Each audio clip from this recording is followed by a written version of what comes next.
তুই লড়বি যাদবপুর থেকে যদি আমরা তোকে প্রার্থী করি, কারণ কাউকে পাওয়া যাচ্ছে না। আমরা কাউকে পাওয়া না গেলে আমি রাজি। ममता बनर्जी तब सिर्फ 29 साल की थी। वो उनके राजनीतिक जीवन का पहला चुनाव था। ममता ने अपने पहले ही चुनाव में सीपीएम के गढ़ में जीत हासिल की। ममता बनर्जी को इसीलिए दिया गया था कि सोमनाथ चटर्जी तो जीतेगा ही, तो एक कम से कम एक स्टूडेंट पॉलिटिक्स करती है, अच्छी पॉलिटिक्स है, एक्टिव है, वाइब्रेंट है, अच्छे स्पीच देती है, तो चलो इसको एक मौका दे दो।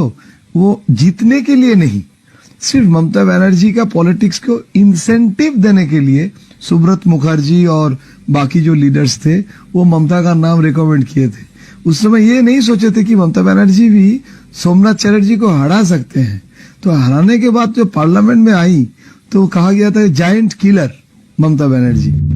इस जीत के साथ ही ममता का कद अचानक बढ़ गया। उसी साल राजीव गांधी ने कांग्रेस और देश की कमान संभाली। उन्होंने ममता की जीत से प्रभावित होकर उन्हें ऑल इंडिया यूथ कांग्रेस का महासचिव बना दिया। राजीव जी के साथ उनका रिलेशन बहुत अच्छा था। राजीव जी से उनको प्यार भी मिला और राजीव उनको मौका दिया एडमिनिस्ट्रेशन में काम करने के लिए।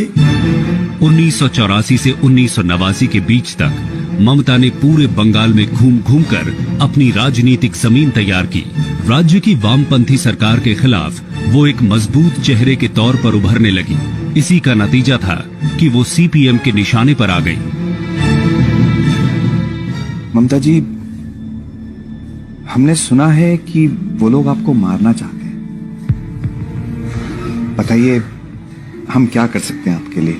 राजीव जी, आपने हमारा ध्यान रखा, ये हमारे लिए काफी है। हमें तो बस आपकी ब्लेसिंग चाहिए। তারপরের ঘটনা 13ই আগস্ট। 13ই আগস্ট রাজীব গান্ধী আমায় ডেকে পাঠালেন। উনি তখন বিরোধী দলনেতা। আমাকে তোমাকে তো সিপিএম খুন করার প্ল্যান করছে, তুমি সাবধান হও। 16 अगस्त 1990 को कांग्रेस ने बंगाल बंद का आयोजन किया था। ये बंद पुलिस फायरिंग में 3 लोगों के मारे जाने के विरोध में था। ममता बनर्जी के मुताबिक बंद वाले दिन सरकार के इशारे पर पुलिस और सीपीएम के लोग लगातार उन पर नजर रखे हुए थे और जैसे ही वो कांग्रेसी कार्यकर्ताओं के साथ आगे बढ़ी तो सीपीएम के लोगों ने उन पर हमला कर दिया। তাকিয়ে আছে ওই সময় দেখি কি পুলিশ লাঠি দিল করতে, কি পুলিশের লাঠি, পুলিশের হেলমেট, তবে কি পুলিশ করছে এদের দিয়ে। তখন আমার মাথার মধ্যে ওইটা ঘুরছে, তাহলে কি এরা অ্যাটাক করছে সিপিএম পুলিশ বোধ। তারপরে দেখি সেকেন্ড ডান্ডাটা মেরেছে। সেকেন্ড যখন মেরেছে আমার এদিক দিয়ে আবার গলগল করে রক্ত বেরোতে শুরু হয়েছে।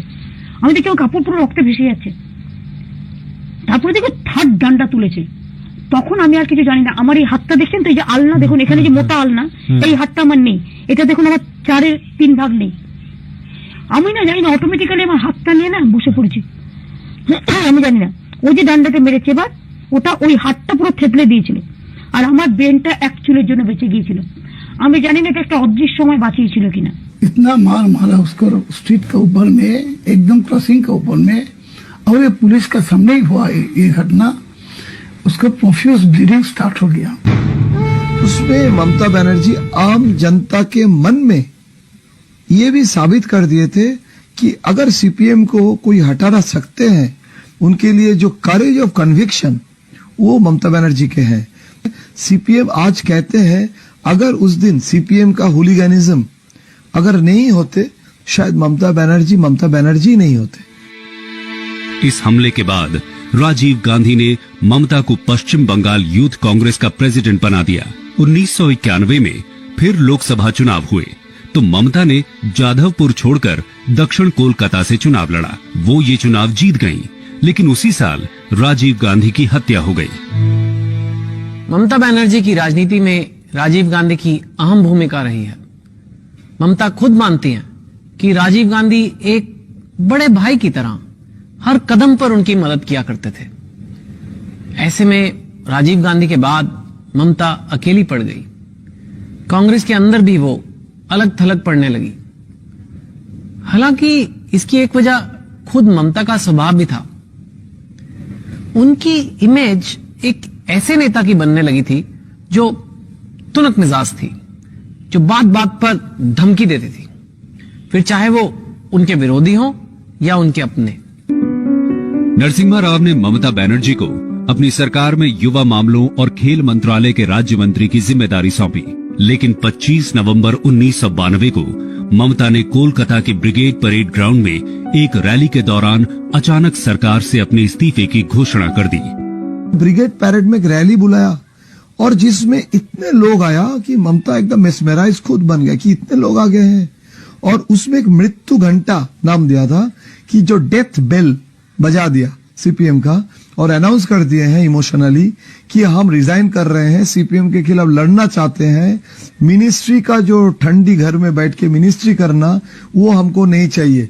तो उसमें जो ईमानदारी, सिंप्लिसिटी, पावर हंगरी नहीं है, ये दिखाने के लिए बहुत बड़ा एक एक्शन हो गया है। हर एक नेता का अपना अपना सिग्नेचर स्टाइल होता है, तो उनका वो अपना एक सिग्नेचर स्टाइल बनाई है।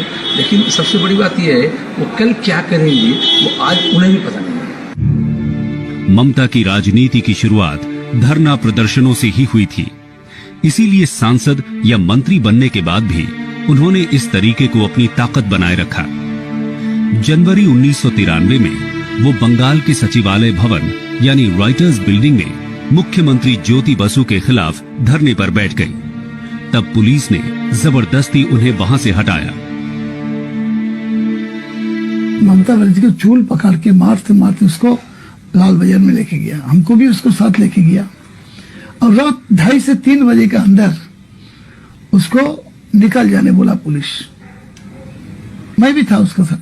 She was sort of dragged by her hair and by her saris, taken down late into the night, thrown into the street and left there. And that day she felt very, very humiliated. And she said that one day she will never come to Writers' Buildings, the seat of power, again, unless she can come with her head held high. इस घटना के बाद से ममता ने पश्चिम बंगाल की वामपंथी सरकार के विरोध को अपना राजनीतिक मिशन बना लिया। वो किसी भी हाल में सीपीएम को सत्ता से हटाना चाहती थी। ममता ने एक बार फिर सड़क पर उतरकर आंदोलन की राह पकड़ी। ऐसे ही एक आंदोलन के दौरान 21 जुलाई 1993 को पुलिस कार्रवाई में ममता को जबरदस्त चोटें आईं। ममता पर इस तरह के कई हमले हुए। ऐसे हर हमले के साथ ममता की सीपीएम के खिलाफ नफरत बढ़ती गई। इतना उनको मैलाइन किया सीपीएम, उनको हिट किया, लेकिन ममता जी का undaunted, she is not afraid of anything. Mamata Banerjee एक तरफ वाम मोर्चे की सरकार के खिलाफ लड़ रही थी और दूसरी तरफ अपनी ही पार्टी यानी कांग्रेस के खिलाफ विरोध का झंडा उठाए हुई थी। 1996 के विधानसभा और लोकसभा चुनाव के दौरान ममता इस बात पर नाराज हो गई कि विधानसभा के लिए उम्मीदवारों के चयन में उनकी बात नहीं मानी गई। इसके विरोध में उन्होंने समर्थकों की भीड़ के बीच अपनी शॉल का फंदा बनाकर फांसी लगाने की धमकी दे डाली। वो ड्रामाबाजी भी किया, हम मर जाएंगे, आपको मार देंगे। वो एक कार के ऊपर खड़ा हो गया, तो बहुत से आदमी घिरे रहे थे। उन्होंने अपने एक काला शाल था, वो लेकर अपने गले में फंदा लगा के कहेगा हम लौट जाएंगे। कहाँ से लौट जाएंगे तुम? तो बनर्जी इसको बाद में एक्सप्लेन किए थे। वो कह रहे थे कि हम इमोशनली रिएक्ट किए थे क्योंकि हमारा जो मन में जो भावना था, वो दुखी आत्मा जो है पश्चिम बंगाल के जो जनता जनार्दन, उनके जो दुख देख के मेरा वो रिएक्शन हुआ था और उसको ममता बनर्जी नोटंकी मानने के लिए तैयार नहीं था। 1997 में ममता ने पश्चिम बंगाल प्रदेश कांग्रेस कमेटी का चुनाव लड़ा, लेकिन वो हार गई। इसके बाद से ममता ने प्रदेश कांग्रेस के एक गुट पर सीपीएम से सांठगांठ का आरोप लगाना शुरू कर दिया। We don't want to adjust with Congress because Congress is the B team of CPM in West Bengal. Mamata Banerjee और बंगाल कांग्रेस के बीच मतभेद बढ़ते गए और आखिरकार दोनों का रिश्ता टूट गया। ममता ने 1998 में तृणमूल कांग्रेस के नाम से अपनी पार्टी बना ली। कांग्रेसी नेता अजीत पांजा भी ममता के साथ कांग्रेस से अलग हो गए। I know that period because till the last moment, all of us did try that the Congress party should not break. So at last Mamata decided that she will take a plunge, and the next election was coming also, and she went to the election commission, spoke to them, and decided that she will have a separate party and get a break with the Congress. That was how it happened, and some of us came. I was one of them with her at that time. Some of us came with her. All India Trinamool Congress बनाकर ममता ने एक नई राजनीति की शुरुआत की। अब वो आजाद थी, अपने फैसले लेने के लिए स्वतंत्र थी। ममता का मकसद साफ था, वो पश्चिम बंगाल की सीपीएम सरकार को उखाड़ फेंकना चाहती थी। उस दौर में केंद्र की राजनीति में कांग्रेस और लेफ्ट करीब थे। ममता इन दोनों के खिलाफ थी, इसलिए तब उन्होंने बीजेपी का हाथ थामा। अलग पार्टी बनाने के बाद 1998 का लोकसभा चुनाव ममता की पहली चुनौती थी। उस चुनाव में बंगाल की 42 लोकसभा सीटों में से ममता की तृणमूल कांग्रेस को 7 सीटें मिली, जबकि कांग्रेस को सिर्फ 1। We were a one-man told party. We did not have anything, no help, anything. We did not even know who was working for us or who was not, who was in the main Congress, who was with us. But it was people. इन नतीजों ने ममता का हौसला बढ़ा दिया, लेकिन इसके साथ ही ममता का स्वभाव और उग्र होता गया। अपनी बात मनवाने के लिए वो किसी भी हद तक जाने लगी। संसद में महिला आरक्षण बिल का विरोध करने पर ममता ने समाजवादी पार्टी के नेता का कॉलर पकड़ लिया।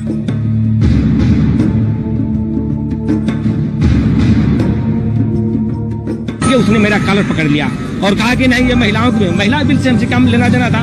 These people always are playing the same game. Their interest is not to introduce the bill. सबसे बड़ी बात है, हर व्यक्तित्व में कंसिस्टेंसी होते हैं, उनकी वो कंसिस्टेंसी नहीं है, तो आकलन करना मुश्किल की बात है। आप सुबह से रात तक किस वक्त देख रहे हैं, किस फिजा में देख रहे हैं, किस लोगों के साथ देख रहे हैं, उस तरह से आपको मालूम होगा। कभी आपको मालूम होगा बहुत संजीदगी, बहुत सादगी और सीधा सीधी वो तस्वीर बना रही हैं, एकदम दिमाग गर्म नहीं करती हैं, और थोड़ी देर में आप समझ सकते हैं आपको ऊपर तमाचा भी कसा जा सकता है। तो ये आकलन करना दिक्कत है। 1999 में प्रधानमंत्री अटल बिहारी वाजपेयी ने ममता को अपनी कैबिनेट में रेल मंत्री बनाया, लेकिन ममता का रवैया तब भी वही रहा, बात बात पर नाराज हो जाना और धमकी देना। पहले पेट्रोलियम की कीमतें बढ़ने पर ममता ने इस्तीफे की धमकी दी। फिर 2001 में तहलका कांड के बाद एनडीए से नाता तोड़ लिया। यही नहीं, बीजेपी से अलग होते ही ममता ने उसी कांग्रेस से हाथ मिला लिया जिससे अलग हुए उन्हें 4 साल भी नहीं हुए थे। ये तो सभी की मालूम है, वो हर रोज अपना मत पलट लेता है। ये आइडियोलॉजी के तो बारे में तो उनकी कोई पता ही नहीं है, क्या आइडियोलॉजी है। It's a political strategy for the interest of the state. ममता के इस फैसले की वजह थी 2001 का बंगाल विधानसभा चुनाव। तब ये माना जा रहा था कि कांग्रेस के साथ मिलकर ममता पश्चिम बंगाल की वामपंथी सरकार को बड़ा झटका दे सकती हैं। लेकिन जब चुनाव के नतीजे ठीक इसके उल्टे आए तो 2002 में ममता वापस बीजेपी के साथ आ गई। उसी साल गुजरात में दंगे हुए। ममता ने उस वक्त नरेंद्र मोदी को हटाने की मांग जरूर की, लेकिन उसके बाद भी एनडीए के साथ बनी रही। They put on shelves many of their agendas which we did not support at that time. It was good that we were with them. We could put a control on them. जब मोदी साहब दूसरा बार मुख्यमंत्री पद पे चुना गया तो उन्होंने तो उनको रेड रोजेस भेजे थे। कभी बीजेपी के साथ तो कभी कांग्रेस। ममता की राजनीति कहीं बढ़ती नहीं दिख रही थी। इसी का नतीजा था कि 2004 के लोकसभा चुनाव में ममता अपनी पार्टी से जीतने वाली अकेली सांसद रह गई, जबकि जिसे वो अपना सबसे बड़ा दुश्मन मानती थी वो लेफ्ट 60 से भी ज्यादा सांसदों के साथ केंद्र की यूपीए सरकार को समर्थन दे रहा था। 2004 के बाद she she had a very bad time, she had a very tough time. उनके घर, वो कालीघाट में उनका जो घर है, वहां पर ज्यादा लोग भी नहीं जाते थे, बहुत गिने चुने लोग ही जाते थे, कि लोगों को लगता था कि शायद वो उनका पॉलिटिकल फ्यूचर फिनिश हो गया है। ममता बनर्जी और तृणमूल कांग्रेस का अस्तित्व खतरे में पड़ता दिख रहा था। राजनीति के जानकार मान रहे थे कि ममता के लिए लेफ्ट के खिलाफ खड़े हो पाना मुश्किल होगा। तभी एक ऐसी घटना हुई जिसने सब कुछ बदल दिया। ममता बनर्जी को एक ऐसा मौका मिला जिसने पश्चिम बंगाल में पहली बार लेफ्ट के किले में सेंध लगाने का काम किया। 2006 में वाम मोर्चे को बंगाल में भारी बहुमत मिला। तब मुख्यमंत्री बुद्धदेव भट्टाचार्य ने लेफ्ट की घोषित नीतियों से अलग हटते हुए औद्योगिकरण को बढ़ावा देने का फैसला किया।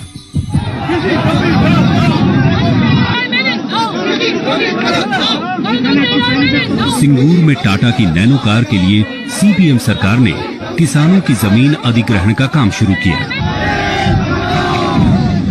किसानों ने इसका विरोध किया।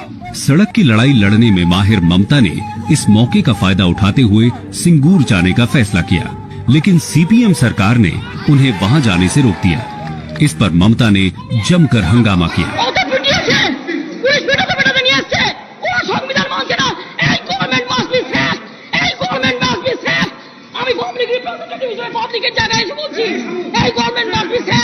She always speaks lies, always, about her education, about her activities, and she's always very violent in her movements.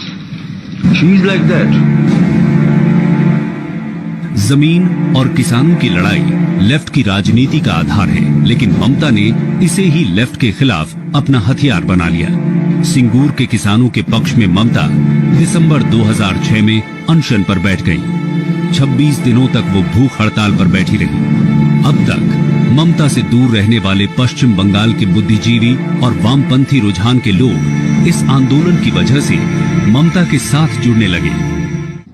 बहुत लोगों को जो एक जमाने में ममता बनर्जी को पसंद नहीं करते थे, उनकी ब्रांड ऑफ पॉलिटिक्स को जो लोग पसंद नहीं करते थे, वो लोग उनके करीब आते गए। सिंगूर का मामला चल ही रहा था कि तभी नंदीग्राम में केमिकल हब लगाने को लेकर वहां के किसानों ने सरकार का विरोध शुरू किया। सीपीएम कार्यकर्ताओं ने इसे दबाने की कोशिश की। वहीं ममता की तृणमूल कांग्रेस किसानों के साथ खड़ी हो गई। तब बंगाल की वामपंथी सरकार ने उस आंदोलन को कुचलने के लिए पुलिस को भेजा, जिसका नतीजा हुआ जबरदस्त हिंसा। 14 मार्च 2007 को नंदीग्राम में पुलिस फायरिंग में 14 लोग मारे गए। इस घटना ने वाम मोर्चे की सरकार के खिलाफ लोगों के गुस्से को भड़का दिया। नंदीग्राम में गोली चलने के बाद she got an opportunity to hit the streets. और अगर Mamata Banerjee is such a leader, the moment you give her an opportunity to hit the streets, she will rock. And that's what had happened. और बंगाल का जो political landscape जो था, that she changed. Nandigram में और सिंगूर में भी जो ओरिजिनल इशू थे, जमीन का सवाल, किसान का सवाल, खेती का सवाल, उद्योगीकरण का सवाल, उस बहस से हटा करके मामले को एक हिंसक रूप दिया गया फायदा उठाने के लिए। आज भी जो राजनीति हो रहा है उसी का वो कंटिन्यूएशन है, और उसके लिए वो जैसे सांप्रदायिक शक्तियों का इस्तेमाल किया, उसी जैसे माओवादी जैसे हिंसक तत्वों का भी इस्तेमाल किया। 30 साल से पश्चिम बंगाल पर राज कर रही वाम मोर्चे की सरकार सिंगूर और नंदीग्राम के मामले में ममता से मात खा गई।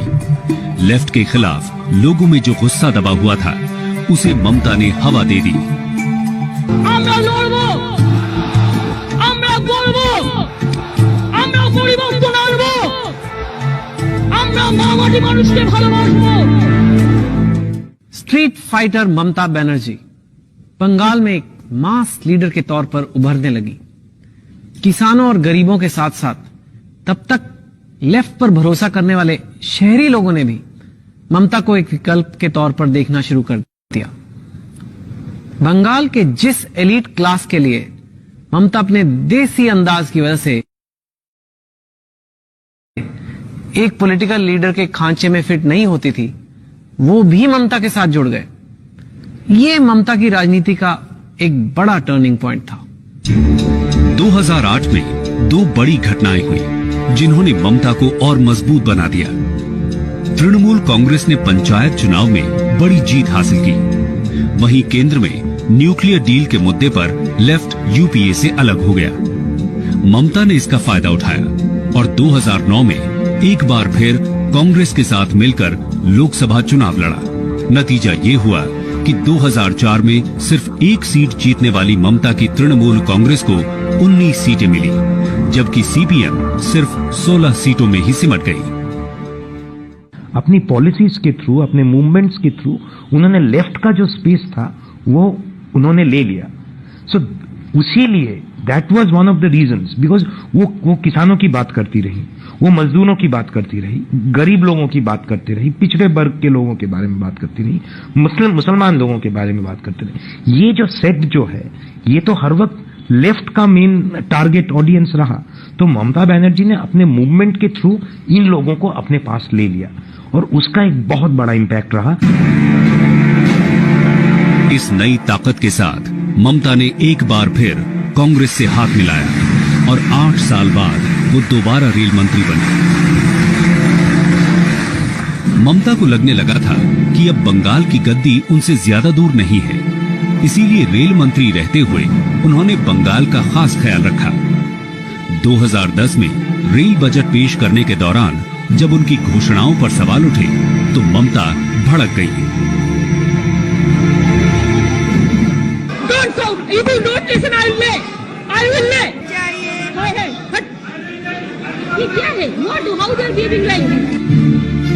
इस दौरान ममता पर ये आरोप भी लगे कि रेल मंत्री होते हुए भी वो अपना ज्यादातर समय बंगाल में बिताती हैं, कैबिनेट मीटिंग्स में नहीं रहती हैं, लेकिन ममता ऐसे हर सवाल पर नाराज हो जाती थी।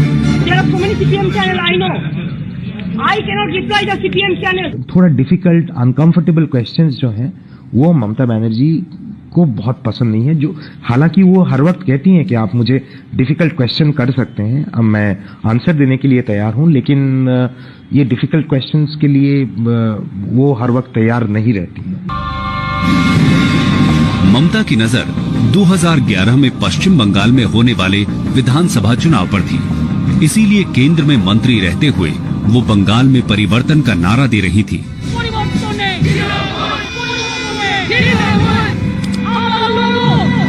आखिरकार लोगों ने ममता की आवाज सुनी और तृणमूल कांग्रेस को भारी बहुमत मिला। पश्चिम बंगाल की 294 विधानसभा सीटों में से अकेले तृणमूल को 184 सीटें मिली। वहीं 34 साल से बंगाल पर राज कर रही सीपीएम सिर्फ 62 सीटों पर सिमट गई। पूरा बंगाल ममता के रंग में रंग गया।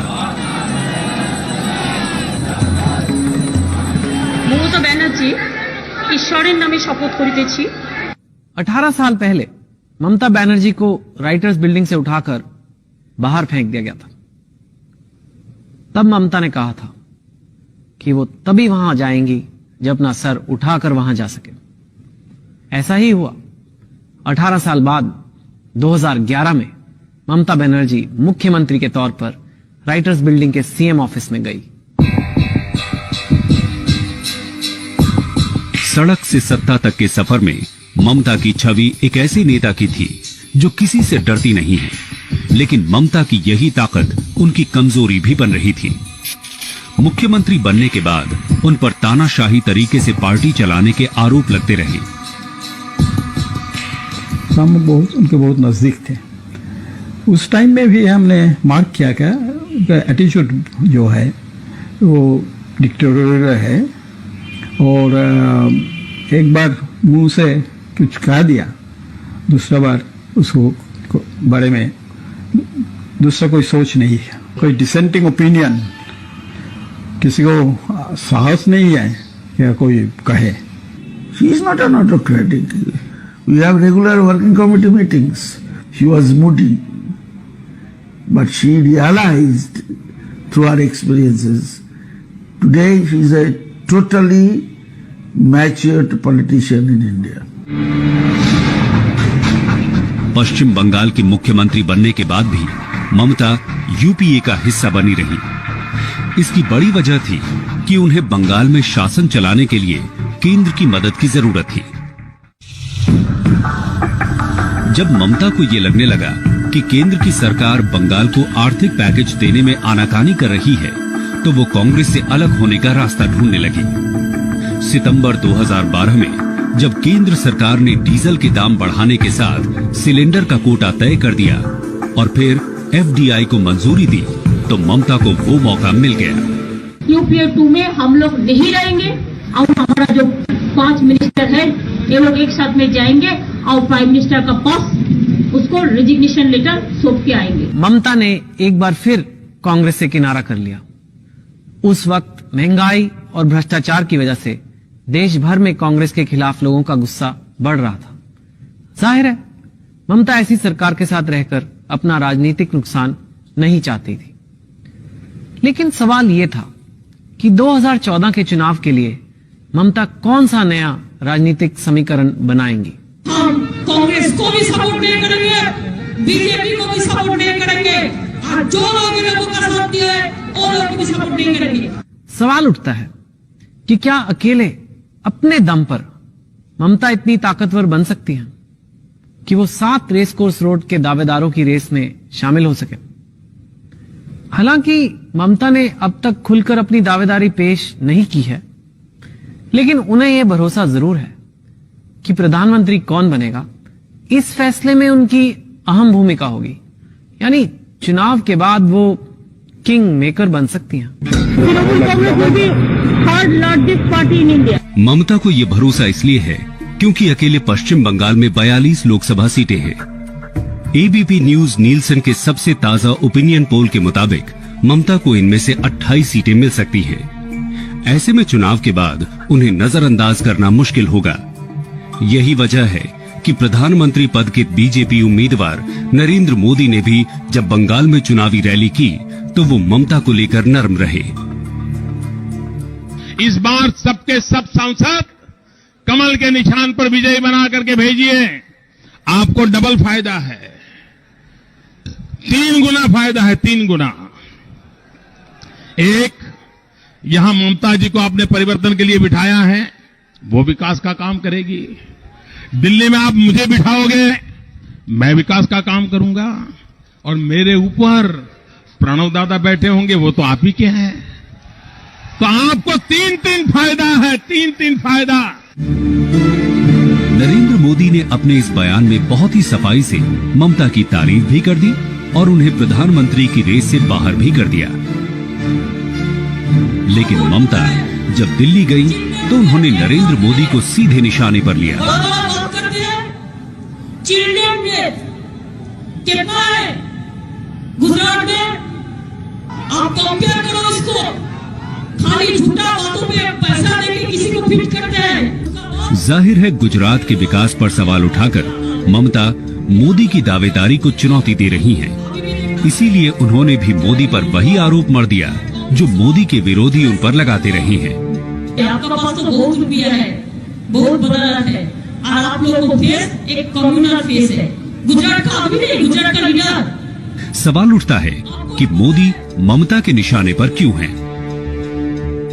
पश्चिम बंगाल में पहली बार एक 4 कॉर्नर्ड फाइट हो रहा है, तो जहां पर बीजेपी के वोट शेयर्स बढ़ने के चांसेस बहुत ज्यादा है, यही फोरकास्ट कर रहे हैं लोग।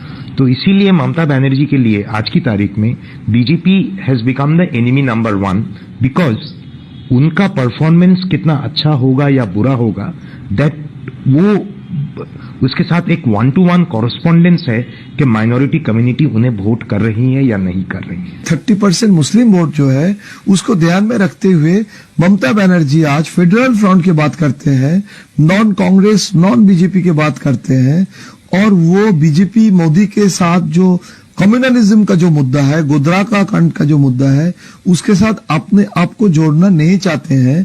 अगर असेंबली इलेक्शन में भी जीतना है तो नरेंद्र मोदी के साथ जाके मुस्लिम वोट को लूज करने का जो एप्रीहेंशन है वो मन में है। ममता बनर्जी किसी भी तरह बंगाल की ज्यादा से ज्यादा सीटें जीतना चाहती हैं, जिससे केंद्र की राजनीति में वो किंग मेकर के रोल में आ सके। इसीलिए जब कोई राजनीतिक समीकरण बनता नहीं दिखा तो ममता ने अन्ना का हाथ थामा। अन्ना जी मेरे को शुभकामना दिया, आशीर्वाद दिया है, उन्होंने कभी कोई पॉलिटिकल पार्टी का बात नहीं करते। और मैं भी अन्ना जी बोला इसी के लिए दिल्ली आया। अन्ना का साथ ममता की चुनावी राजनीति का हिस्सा था, क्योंकि 2014 में उनके पैर छूने वाली ममता 2011 में अन्ना के साथ मंच पर आने से भी बचती थी। यही नहीं, तब अन्ना के सवाल पर ममता कुछ इस अंदाज में जवाब दिया करती थी। জাতীয় ক্ষেত্রে আসবো আন্না হাজারে, ওরে বাবারে, সেটা নিয়ে ওটা উপরে রাখতেই ওরে বাবারে, আর কিছু না। আন্না ইজ ইকুয়াল টু ওরে বাবারে, একটু ব্যাখ্যা করবেন না? না, ওরে বাবারে মানে খুব বড় লোক, সেই জন্য বলছে ওরে বাবারে, এত বড় লোকের সম্বন্ধে কি কথা বলবো, সেই জন্য দূরে সরে গেলাম। আপনার সমর্থন চেয়েছে, তৃণমূল কংগ্রেসের সমর্থন চেয়েছে। তৃণমূল কংগ্রেস আমি তো একা নই, কত আছে, এর দিনেরটাকে জিজ্ঞেস করে নেবো চেয়েছি কিনা। 2011 में अन्ना के बारे में ये राय रखने वाली ममता 2014 में उन्हीं के भरोसे दिल्ली में दस्तक देने की तैयारी कर रही थी। इसीलिए रामलीला मैदान में एक रैली का आयोजन किया। তুই কি লড়বি যাদবপুর থেকে যদি আমরা তোকে প্রার্থী করি? কারণ কাউকে পাওয়া যাচ্ছে না, আর কাউকে পাওয়া না গেলে আমি রাজি। ममता बनर्जी तब सिर्फ 29 साल की थी।